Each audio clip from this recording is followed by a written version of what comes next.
On the top side of the hot tub, this is where your inline at ease system is.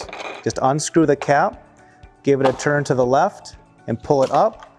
When you pull this out, this is where your minerals go, and this is where your SmartChlor cartridge goes. If you forget, on the back, it says minerals, SmartChlor.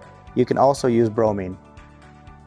Once you install your cartridges, place it back, push it down and to the right, and then put your cap back on. This is your filter compartment. This is the skimmer that will float up and down with the water level. And to take your filter out, twist the cap to the left, and then simply just take out the filter. To put it back in, just reverse that process and turn the cap to the right. You may see one or multiple levers like this. These are your comfort controls. If you like to decrease the pressure on your seats, turn it left.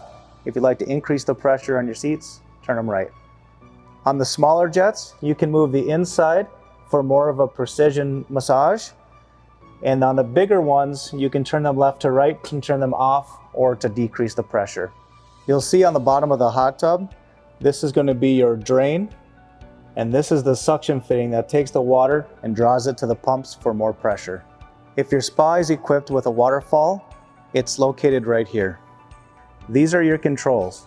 We have a more in-depth demonstration on a separate video.